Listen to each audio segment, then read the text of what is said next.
Hello madam, உங்களை பார்க்க உங்க அப்பா வந்திருக்காரு. அப்பா. என் ரூமுக்கு உடனே வர சொல்லுங்க. Okay ma'am. பிரியா, அப்பா வாங்கப்பா, உள்ள வாங்க, உட்காருங்கப்பா, உட்காருங்க. எப்படிப்பா இருக்கீங்க? போறேன்னு சொல்லி கிளம்பி வந்துட்டம்மா. இருமான்னு சொல்ல துப்பில்லாத அப்பனாயிட்டேன். இப்ப எப்படி இருக்குன்னு கேட்க வந்திருக்கேன். ஏன்பா இப்படி எல்லாம் பேசுறீங்க? எனக்கு ஒண்ணும் இல்ல, நான் நல்லா தான் இருக்கேன். பாக்குறீங்கல்ல எப்படி இருக்கு என்னோட புது ஆபீஸ். நல்ல வேலைப்பா, எங்க எம்டி ரொம்ப நல்ல மாதிரி. அவரோட ஃப்ரெண்டு ஸ்ட்ராங்கா ரெக்கமெண்ட் பண்ணி எனக்கு இந்த வேலையை வாங்கி கொடுத்துருக்காரு. அதனால இப்போதைக்கு வேலை போயிடுன்ற கவலை எல்லாம் இல்ல. எங்க தங்கியிருக்கம்மா? இப்போதைக்கு என் ஃப்ரெண்டு லீலாவோட ஹாஸ்டல்ல அவர் ரூம்ல தான் ஓட்டிட்டு இருக்கேன். கூடிய சீக்கிரம் வேற ரூம் பார்க்கணும். அதுதான் இன்னும் செட் ஆகல. பட் அந்த ப்ராப்ளமும் சரியாயிடும்பா. வந்து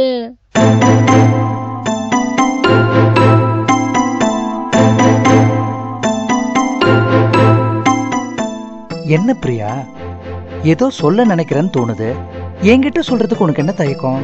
தயக்கம்னு இல்லப்பா, ஆனா கொஞ்சம் சங்கடமா இருக்கு. என்னம்மா, லவ் பண்றியா? அப்பா, உன்னை நான் பெத்தவன்டா. நானு சந்தர்ப்ப சூழ்நிலையால உன்னை சரியா கவனிக்க முடியாம இருந்தாலும் மனசுக்குள்ள உன்னை தவிர வேற என்னடா நினப்பு இருக்கு? நீ எப்படி பார்த்தா என்ன அர்த்தம், நீ எப்படி பேசினா என்ன அர்த்தம்னு அணு அணுவா எனக்கு தெரியும்டா. சொல்ற, யார காதலிக்கிற? வந்து அவர் பேர் ஐயப்பன்பா. ரொம்ப நல்ல மாதிரி. ஒரு பெரிய ரியல் எஸ்டேட் கம்பெனில மார்க்கெட்டிங் ஆபீசரா இருக்காரு. அவர் வீட்ல அவர் தான் கடைசி பையன். அவருக்கு 2 அண்ணன், ஒரு அக்கா இருக்காங்க. பிரியா, உங்க அம்மா உன்னை தனியா விட்டுட்டு செத்து போன நாள்ல இருந்து மனசுக்குள்ள ஒரு குற்ற உணர்வோட தான் உன்னை வளர்த்துக்கிட்டு இருக்கம்மா. எங்களுக்குள்ள எப்படி தொடர்பு வந்தது, ஏன் நான் உங்க அம்மாவை கல்யாணம் பண்ண, எதுவுமே நான் உனக்கு சொல்லல. அதுக்கு அவசியம் இல்லைன்னு நினைச்சேன். வாழ்க்கையில ரொம்ப அடிப்பட்டவமா உங்க அம்மா. அவளுக்கு ஆறுதலா நான் ஏதாவது செய்யணும்னு நினைச்சுதான் அவளை கல்யாணம் பண்ணிக்கிட்டேன். ஆனா அது அவ நிம்மதியும் கெடுத்து ஏன் நிம்மதியும் மொத்தமா கெடுத்துருச்சு. அது கூட பரவாயில்ல, சின்ன பொண்ணுமா நீ. உன்னால ஒரு நாள் கூட வீட்டுல நிம்மதியா இருக்க முடியாத போயிடுச்சு பாத்தியா. யார குத்தம் சொல்றதுன்னே தெரியலம்மா.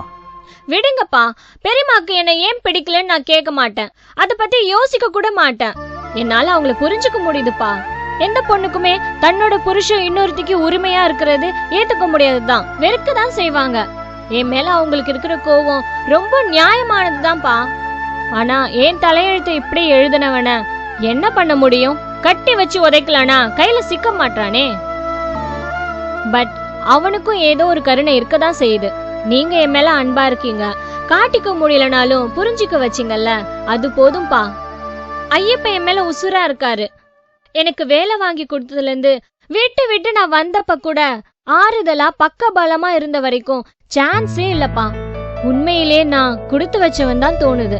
கேக்குறதுக்கு சந்தோஷமா இருக்குடா. வாழ்க்கையில பெரிய கனவுன்னு எனக்கு எதுவும் இல்ல. நீ நல்லபடியா உன் மனசுக்கு பிடிச்சவனை கல்யாணம் பண்ணிக்கிட்டு சந்தோஷமா இருந்தனா அதுவே எனக்கு போதும்.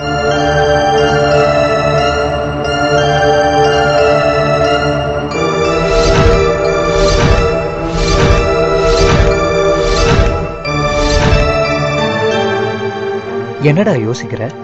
இல்லப்பா, ஒன்னும் இல்ல. பிரியா, எனக்கு அவரை பார்க்கணும். ஒரு தடவை போதுமா? என் பொண்ணு கட்டிக்க போற மாப்பிள்ள யாருன்னு தெரிஞ்சுக்கிற ஒரு ஆர்வம் தான். கொஞ்சம் ஏற்பாடு பண்றியாமா? அப்பா, அவர்தான்ப்பா. ஹலோ பிரியா, எங்க அண்ணன் வீட்டுக்கு வந்துட்டான். தேங்க் காட், ரொம்ப சந்தோஷமா இருக்குடா. ஒரு பெரிய பாரமே இறங்கின மாதிரி இருக்கு. ஒரு நிமிஷம் இரு, எங்க அப்பா வந்திருக்காரு.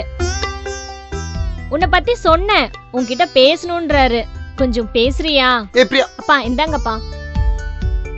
ஹலோ. வணக்கம் சார், நான் ஐயப்பன். பிரியா சொன்னா மாப்பிள்ள. சார், தப்பா எடுத்துக்காதீங்க மாப்பிள்ள. என் பொண்ணுக்காக நான் எதுவும் செஞ்சதில்ல. இவளுக்கு மாப்பிள்ள பாக்குற வேலையை கூட மிச்சம் வைக்காம இவளே தான் செலக்ட் பண்ணிட்டு சொன்னான். உங்களை மாப்பிள்ளன்னு கூப்பிடலாம் இல்லையா? சின்ன வயசுல இருந்தே ரொம்ப கஷ்டப்பட்ட பொண்ணு மாப்பிள. நான் செஞ்ச பாவம் எல்லாம் அவ தலையில வந்து விடிஞ்சுது. நியாயமா சொல்லணும்னா நான் ரொம்ப பெரிய அயோக்கியன்.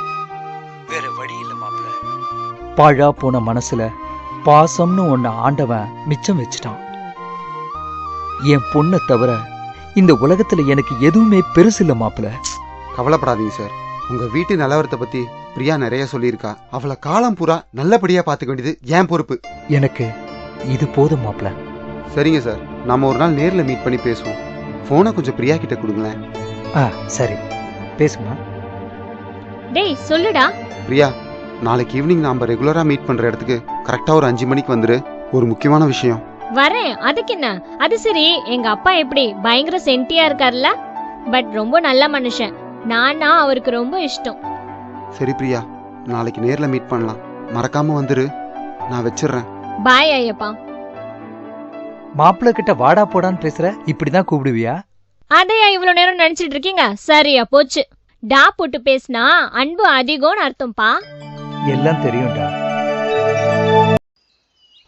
வளரு, நீ ஒரு விஷயத்த தெளிவா புரிஞ்சுக்கணுமா? உங்க அப்ப மேல் பார்வைக்கு வில்லத்தனமா தான் தெரிவான், கரடு முரடா இருப்பான். ஆனா அடி மனசுல உன் மேல உசிரியே வச்சிருக்க கபோதிமா அவன். என்ன மாதிரி ஒத்த புள்ளைய பெத்த அப்பனுங்கெல்லாம் இப்படிதான் கேனக்கு இருக்கணுங்களா இருப்பானுங்க. ஆனா அவங்க பொண்ணு நல்லா இருக்கணுங்கிறத தவிர வாழ்க்கையில வேற எதையும் முக்கியமா நினைக்க மாட்டானுங்கம்மா. அது சரி. என்ன அது சரி? அதான் மாமா கையில அடிச்சு சத்தியம் பண்ணிட்டானே, நாளைக்கே தாலி எடுத்துட்டு வீட்டுக்கு வந்து நீட்டி கழுத்தன்னு சொல்லுவான்னு பாக்குறியா? முட்டா பையமாவல.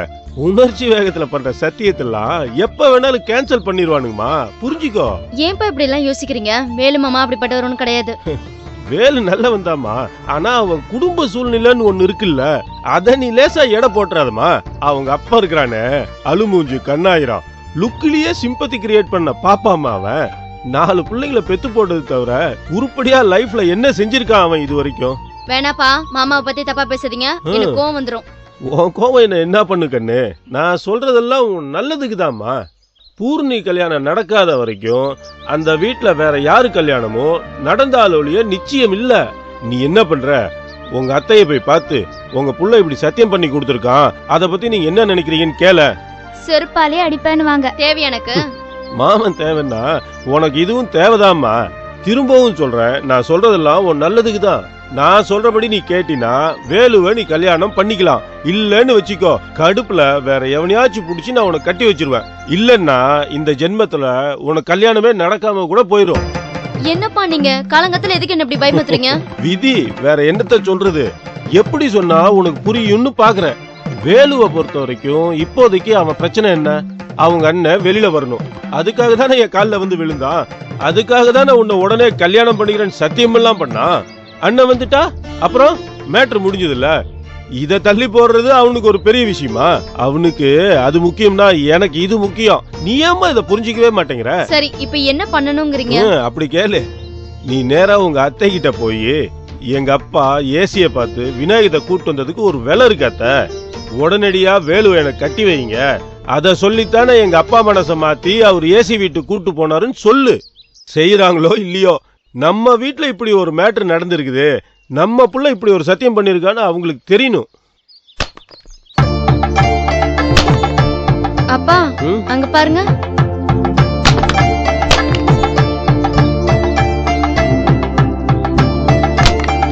பாரு, மாப்பிளைக்கு பத்தி முத்திருச்சோ, வா பாக்கலாம்.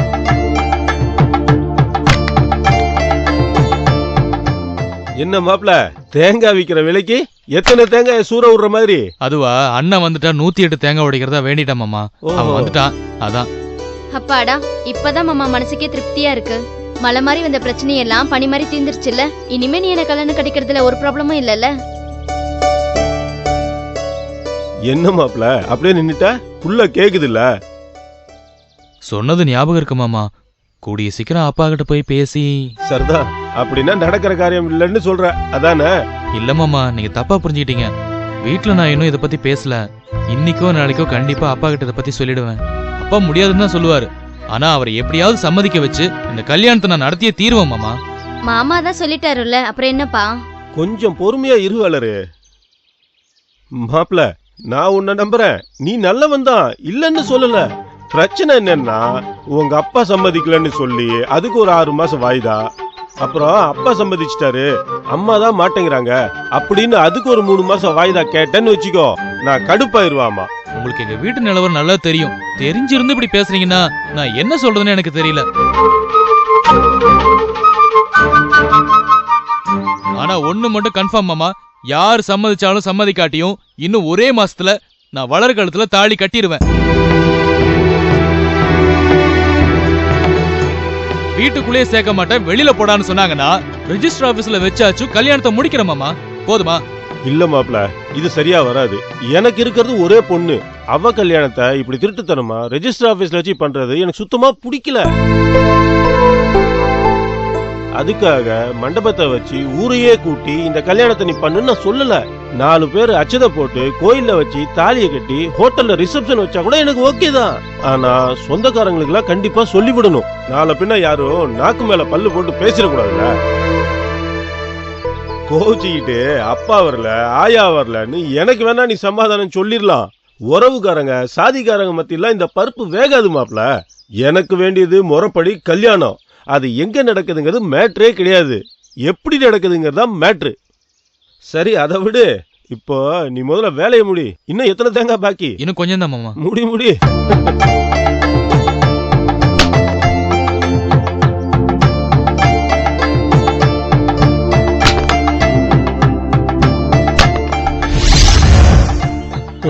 நான் உன்னை கார்னர் பண்ணல மாப்ள. நீயும் என் பொண்ணும் நல்லா இருக்கணுங்கிறத தவிர எனக்கு வேற எந்த ஆசையும் இல்ல. ஆனா வாழ்க்கையில பிக்சடா ஒரு பிளான் இல்லாம வாழ முடியாது மாப்ள. இப்போ கேலண்டர் எடுத்துக்குவேன், டெய்லி ஒரு பேப்பரை கிழிச்சு போடுறோம். எந்த நம்பிக்கையில கிழிக்கிறோம்? வருஷம் 365 நாளுக்கும் ஒரு பேப்பர் இருக்குங்கிற நம்பிக்கையில தானே. கம்பெனிக்கார 10 நாள் கேலண்டரை கம்மியா போட்டு 10 பேப்பர் செலவு மிச்சம் நினைச்சிட்டானா எப்படி இருக்கும்? என் மேல உங்களுக்கு நம்பிக்கை இல்லையா? உன் மேல நம்பிக்கை இல்லாமலையா என் பொண்ணை உனக்கு கட்டித்தரேன்னு சொல்றேன்? லூசு மாதிரி பேசுறிய. எனக்கு உங்க வீட்டு ஆளுங்க மேலதான் என் நம்பிக்கையே இல்ல. அவங்க உன்னை தாலி கட்ட விட மாட்டாங்கயா. நான் தான் பேசுறேன்னு சொல்றேன்ல. நீ பேசுவ, உங்க அக்கா உனக்கு மேல பேசுவா, உங்க அப்பா எல்லாத்துக்கும் மேல பேசுவாரு. பேச்சுவார்த்தை ஃபெயிலியர் ஆயிடும்னு தெரிஞ்சா நெஞ்ச புடிச்சிட்டு விழுந்துருவாரு. இன்னைக்கு நேத்திக்காயா பாக்குறேன், உங்க வீட்டுக்கு மாப்பிள்ளையா வந்ததுல இருந்து நடக்கிறது தானேயா இது. கோவம் வருதா? என்னடா இப்படி எல்லாம் பேசுறானேன்னு பாக்குறியா? நான் வெள்ளந்தி மாப்ள, மனசுல எதையும் வச்சுக்க மாட்டேன். என் பலமும் இதுதான், பலவீனமும் இதுதான். விடுங்க, இப்ப நான் என்ன செஞ்சா உங்களுக்கு சந்தோஷம்? இன்னைக்கே நான் வளர்மை கழுத்துல தாலி கட்டணுமா? வா சொல்றேன்.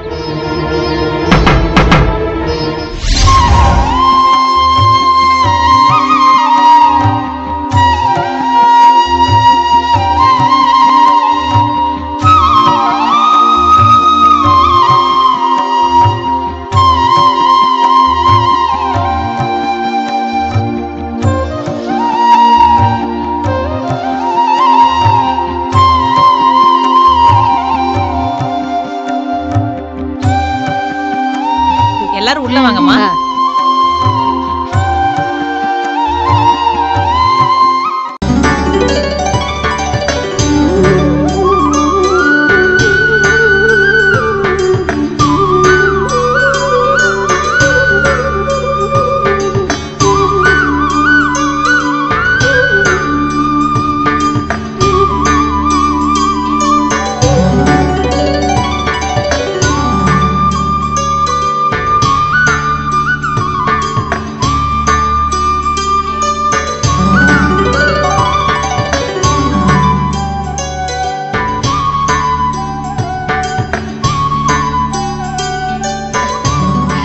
அப்புறம் பொண்ணுக்கு கல்யாணம் வச்சிட்ட மாதிரி இருக்கு. ஆமாங்க, எல்லாம் பெரியவங்களோட ஆசீர்வாதம். உங்களை மாதிரி நல்ல மனுஷங்க கூட இருக்கிற தைரியம். அதான் சுமங்கலி பூஜையை நல்லபடியா நடத்திட்டு கல்யாண வேலையெல்லாம் ஆரம்பிக்கலாம்னு நினைச்சிட்டு இருக்கேன். இப்பெல்லாம் யாருக்குங்க இதெல்லாம் தெரியுது? வீட்ல கல்யாணம்னா முதல்ல சுமங்கலி பூஜை பண்ணிட்டு தான் ஆரம்பிக்கணும். தலைமுறை தலைமுறையா நம்ம வம்சத்துல வாழ்ந்து சுமங்கலியா காலமாய் போன அத்தனை பெரியவங்களும் சேர்ந்து ஆசீர்வாதம் பண்ணுவாங்க. இது என் மாமியார் கத்து கொடுத்த பழக்கம். அவங்க காலம் வரைக்கும் எப்பவுமே இப்படித்தான். வீட்டுல எந்த நல்ல காரியம்னாலும் உடனே சுமங்கலி பூஜை பண்ணணும்னு சொல்லுவாங்க. நான் தலையெடுத்து எங்க வீட்டுல நடக்கிற விசேஷம் இல்லையா அது. நான் அத்தையை தான் நினைச்சிட்டு இருக்கேன். ரொம்ப நல்லது. நல்ல நேரம் முடிகிறதுக்குள்ள பூஜை ஆரம்பிச்சிருங்க. ஆமா இதோ ஆரம்பிக்கிறேன். இந்தாங்க சந்தன குங்குமம் எடுத்துக்கங்க.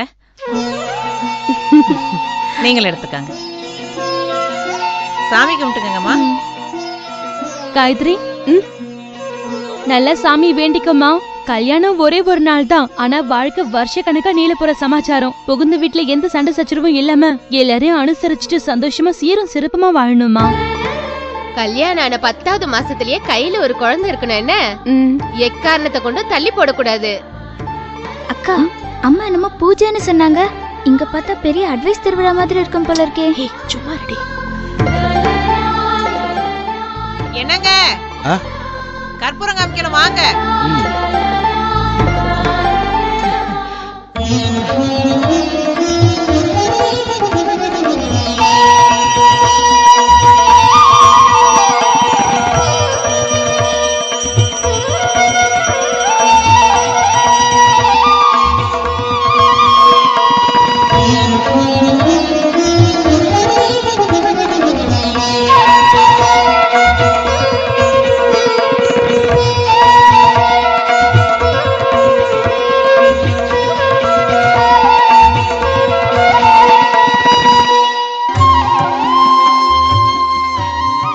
எங்களெல்லாம் ஆசீர்வாதம் பண்ணுங்கம்மா.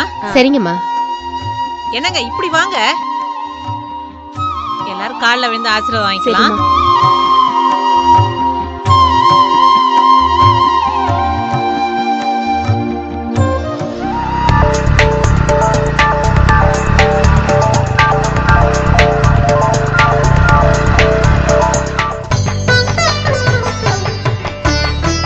என்னங்க நின்னு வேடிக்கை பார்த்துட்டு இருக்கீங்க? காலையில இருந்து குழாயில தண்ணி வரவே இல்ல. இவங்கெல்லாம் சாப்பிட்டு கை கழுவுறதுக்கு பக்கெட்ல தண்ணி கொண்டு வைங்க. அப்படியே கூடவே ஒரு டவலையும் கொண்டு வைங்க. போங்க. சரிம்மா. என்ன நின்னு வேடிக்கை பார்த்துட்டு இருக்க? பரிமாறு எல்லாருக்கும். சரிம்மா. நீ ஒன்னும் பரிமாற வேண்டாம். நீ முதல்ல போய் கதவை தாப்பா போடு போ. சரிம்மா. இந்த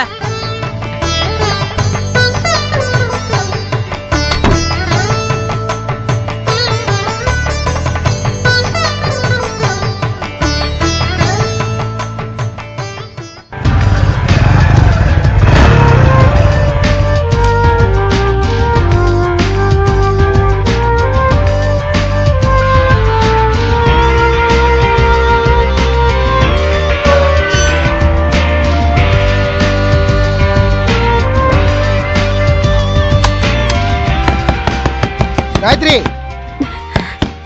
ஏய் நீ இரு, நான் போய் பேசிக்கிறேன். இலைய பார்த்து பரிமாறு. அத்தை, சாவித்ரி.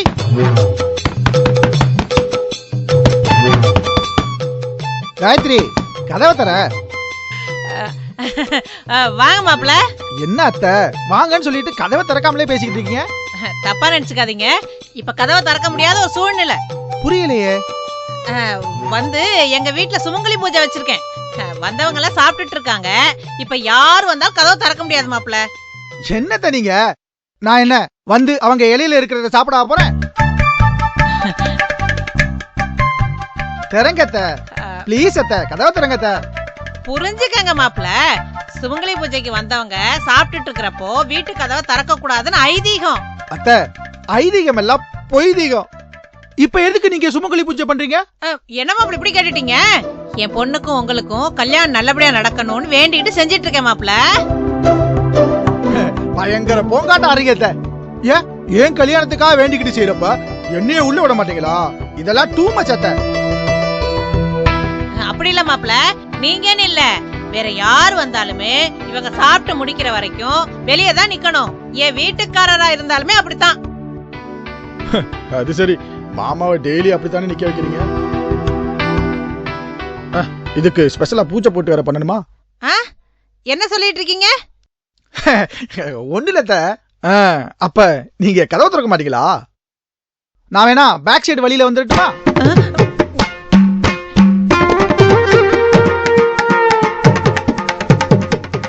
ப்ளீஸ் அத்த, கதவை திறங்க. விளையாடாதீங்க. ஒரே ஒரு செகண்ட், நீங்க கதவை திறங்க, நான் டபக்குன்னு உள்ள வந்துடுறேன். நீங்க கதவை சாத்திக்கீங்க. முடியவே முடியாது மாப்பிள. நீங்க மாப்பிளையாவே இருந்தா கூட வெளியில தான் நிக்கணும். நான் சொன்னதுதான்.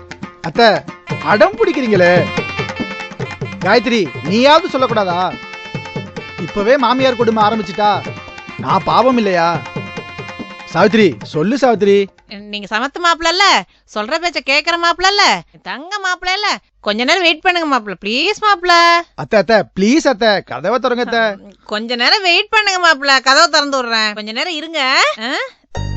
என்ன சட்டு புட்டுன்னு கல்யாணத்தை பண்ணிட்டு குடும்பத்தை நடத்துற வழி பாப்பியா? வேலையாட்டுத்தனமாவே சொல்லிட்டு. காயத்ரி நீயாவது வந்து கதவை திறமா. அத்தை